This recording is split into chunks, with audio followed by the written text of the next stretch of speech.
It's a horror movie with this very strong message. Well, I think it's pretty amazing to witness. Obviously, in the past, many important, incredible women have paved the way.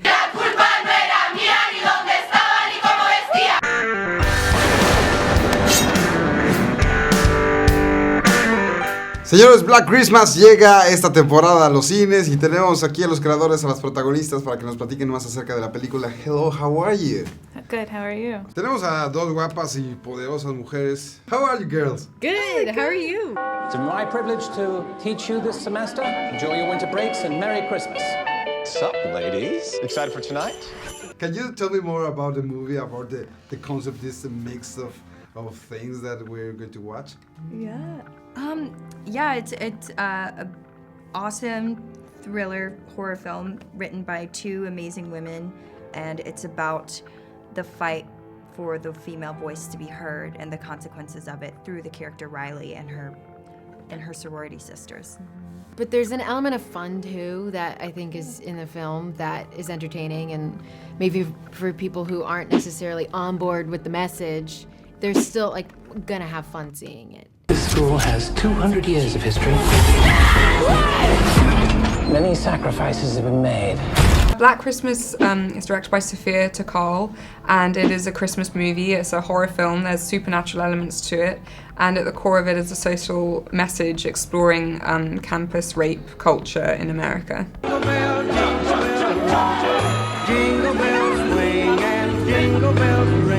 Can you take a photo of all of us? Black Christmas, it's a very interesting way to watch the Christmas now, right? Yeah. Can you tell me about the concept and why did you mix all together the Christmas, the horror and the slasher movie? Well, Black Christmas, my Black Christmas is a reimagining of a 1970s horror film called Black Christmas. And I thought it was just a great way, making a horror movie set at Christmas time is just a really fun, unexpected way of looking at the holiday. She was at DKO last night. Still creating problems, all right?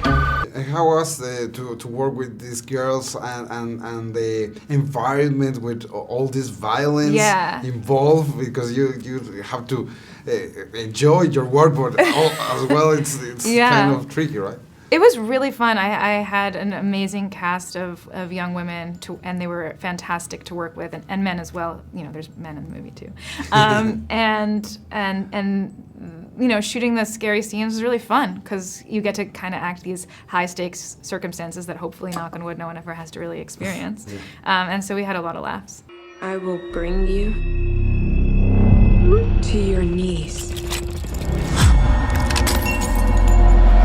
It's a horror movie with this very strong message, right? Yeah. And these days that all around the world, in Mexico, in Paris, in Spain, Chile, there's a lot of women speaking about the rights, speaking about the things that happen to them. So what can you tell me about those movements that it's in the world now? Well, I think it's pretty amazing to witness. I mean, and I think kind of growing into the world, I mean, I'm 22, so I'm like, I feel like I'm in a time where I'm gonna look back, hopefully with my kid or my daughter, and say, I remember seeing such a huge movement, and hopefully it keeps happening. Mm-hmm. I think it's pretty special. I think it's a special time.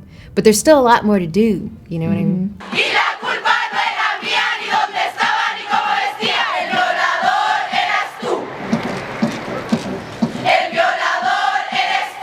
Yeah, well, obviously in the past, many important, incredible women have paved the way so that a film like this could even be made, which is an achievement in and of itself to have a female director helm this story.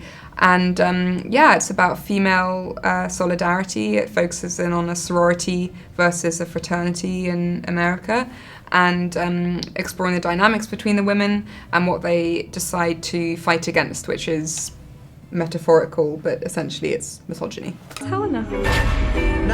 She was pounding vodka sodas earlier, but she looked really good.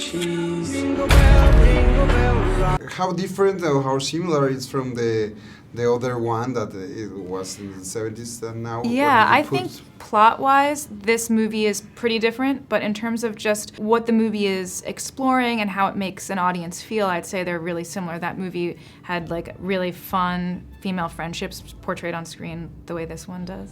Hello? Hello?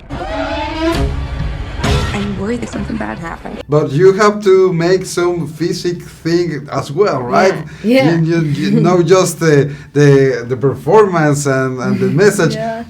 You have to train. I don't know if with the bow or Oh, with. stunt training. I don't know. I underestimated. I had like one little fight in the scene and I completely underestimated. I spent like 4 hours getting this one thing down and it was really physical. But I mean, Elise did so much. She had this huge, and Imogen too, like they had this huge battle. they this like did. week and a half long battle. Yeah. So they did a lot of training. Yes, we had training, and some of the fights were choreographed beforehand, so we knew what we were doing. No one got a black eye. I'm tired of hiding. Tired of running.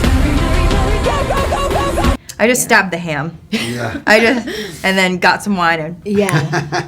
left. Yeah. No, it was really amazing to watch. I think it's a really cool thing to make art and see how it inspires everybody and how it touches everyone's spirit and what we can do to change. And hopefully people who see this and women feel this. And I really hope that people that don't understand it watch it. And hopefully get some sort of pause. Yes. Gives them pause just to think. Shouldn't have let her go back by herself. She's fine. Come on, live a little. And talks about a very topics that are trending, let's say, like bullying and the rights of women and that kind of things. Yeah. Can you tell me more about it? Yeah, I really wanted to make a movie that was reflective of what it's like to be a young woman in 2019 and you know what it's like to have female friendships right now and what it's like to navigate relationships between men and women and tell that in a fun horror story setting. It's winter break. Could just be a delay of some sort. Snow. My friend is missing. 9 times out of 10, the girl's just with a boyfriend. There's this thing with the slasher movies that always the girls that are in danger at the end they are the heroes, right? Yeah, I really thought it was time to make a movie where it's not just one woman at the end who survives, but that women coming together was what gave them their strength.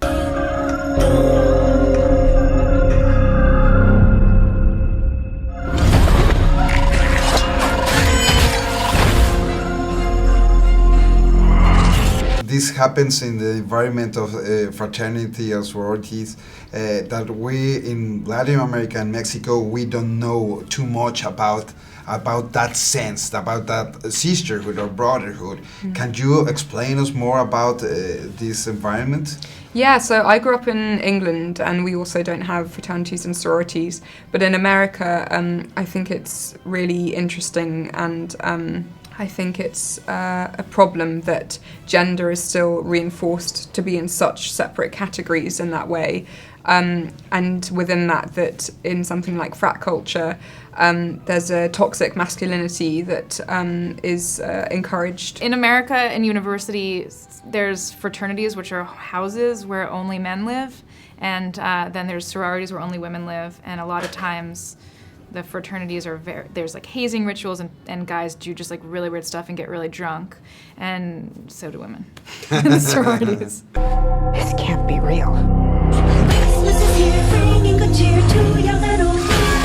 Well, yeah, I think frat culture and sorority culture is really popular in the United States, and I think I kind of don't understand it either too much sometimes because I didn't go to college, so I don't get the cult like brothers, you know, like for like. But I think some of my best friends go to college and are sorority sisters, and they meet lifelong friends there. Yeah. So it's like you go through like hard times, like growing up and being from teens into 20s. It's weird. So you get really close, I think.